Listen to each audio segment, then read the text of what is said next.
ಗುಬ್ಬಿ ತಾಲೂಕಿನ ಚೇಳೂರು ಪ್ರಾಥಮಿಕ ಕೃಷಿ ಪತ್ತಿನ ಸಹಕಾರ ಸಂಘದ ಅಧ್ಯಕ್ಷರಾಗಿ ಸಿಎಂ ಹಿತೇಶ್, ಉಪಾಧ್ಯಕ್ಷರಾಗಿ ಮಾದೇನಹಳ್ಳಿ ಶಿವಾನಂದ ಅವಿರೋಧವಾಗಿ ಆಯ್ಕೆಯಾದರು. ಅಧ್ಯಕ್ಷ ಸ್ಥಾನಕ್ಕೆ ಸಿಎಂ ಹಿತೇಶ್ ಹಾಗೂ ಉಪಾಧ್ಯಕ್ಷ ಸ್ಥಾನಕ್ಕೆ ಮಾದನಹಳ್ಳಿ ಶಿವಾನಂದ ಏಕೈಕ ಅಭ್ಯರ್ಥಿಯಾಗಿ ನಾಮಪತ್ರ ಸಲ್ಲಿಸಿದರು. ಚುನಾವಣಾ ಅಧಿಕಾರಿಗಳು ಅವಿರೋಧದ ಆಯ್ಕೆಯನ್ನ ಘೋಷಣೆ ಮಾಡಿದರು. ನೂತನ ಸಂಘದ ಅಧ್ಯಕ್ಷ ಸಿಎಂ ಹಿತೇಶ್ ಮಾತನಾಡಿ, ಸಹಕಾರ ಸಚಿವ ಕೆಎನ್ ರಾಜಣ್ಣನವರ ಸಹಕಾರ ಪಡೆದು ಸಂಘದ ಅಭಿವೃದ್ಧಿಗೆ ಶ್ರಮಿಸುತ್ತೇನೆ. ಸರ್ಕಾರದಿಂದ ಬರುವ ಅನುದಾನವನ್ನು ರೈತರಿಗೆ ಪ್ರಾಮಾಣಿಕವಾಗಿ ತಲುಪಿಸಲು ಪ್ರಯತ್ನ ಪಡುತ್ತೇನೆ. ಪ್ರತಿಯೊಬ್ಬ ರೈತರಿಗೂ ಸಂಘದ ವತಿಯಿಂದ ಸಾಲ ಸೌಲಭ್ಯ ಕೊಡಿಸಿ ಸಕಾಲಕ್ಕೆ ಮರುಪಾವತಿ ಮಾಡಿಸಿ ರೈತರು ಆರ್ಥಿಕವಾಗಿ ಸ್ವಾವಲಂಬಿಗಳಾಗಿ ಬದುಕಲು ರೈತರ ಪರವಾಗಿ ಕೆಲಸ ಮಾಡುತ್ತೇನೆ ಎಂದರು. ಸಂಘದ ಉಪಾಧ್ಯಕ್ಷ ಮಾದೇನಹಳ್ಳಿ ಶಿವಾನಂದ ಮಾತನಾಡಿ, ನನ್ನನ್ನು ಉಪಾಧ್ಯಕ್ಷರಾಗಿ ಆಯ್ಕೆ ಮಾಡಿದ ಎಲ್ಲಾ ನಿರ್ದೇಶಕರಿಗೆ ಮೊದಲು ಅಭಿನಂದನೆಗಳು ಸಲ್ಲಿಸುತ್ತೇನೆ. ಸಂಘದ ವತಿಯಿಂದ ರೈತರಿಗೆ ಬೆಳೆ ಸಾಲ, ಚಿನ್ನಾಭರಣ ಸಾಲ, ಗೊಬ್ಬರ ಸಾಲ ಹಾಗೂ ರೈತರು ಸಂಘದ ವತಿಯಿಂದ ಬರುವ ಯೋಜನೆಗಳ ಸಮರ್ಥವಾಗಿ ಬಳಸಿಕೊಂಡು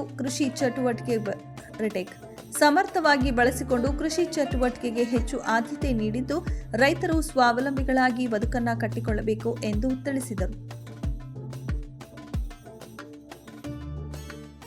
ಡೈರೆಕ್ಟರ್ಗಳು ಅವರು ಅವಿರೋಧವಾಗಿ ನನ್ನ ಅಧ್ಯಕ್ಷನನ್ನಾಗಿ ಮತ್ತು ಶಿವಾನಂದನ ಉಪಾಧ್ಯಕ್ಷ ಆಯ್ಕೆ ಮಾಡಿದ್ದಾರೆ. ಅವರು ಮತ್ತು ಎಲ್ಲ ಮುಖಂಡರು ಕೂಡ ಡೈರೆಕ್ಟರ್ಗಳು ಮತ್ತು ಆರ್ಥಿಕವಾಗಿ ಹೊಂದಿಸ್ತಾ ಈ ಒಂದು BSSN ಚೇಳೂರು BSSN ಇನ್ನೂ ತುಂಬ ಹಿಂದೆಯೇ ಇದೆ.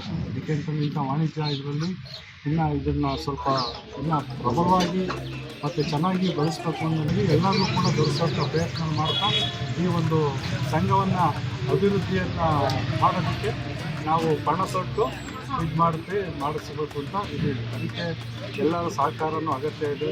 ನಮ್ಮ ಸಹಕಾರ ಸಚಿವರು ರಾಜಣ್ಣವರು ಮತ್ತು ನಮ್ಮ ಸಂಸದರು ಸೋಮಣ್ಣವರು ಎಲ್ಲರ ವಿಶ್ವಾಸವನ್ನು ತೆಗೆದುಕೊಂಡು ನಾವು ಈ ಒಂದು ಸಂಘವನ್ನು ಮೇಲ್ದರ್ಜೆಗೆ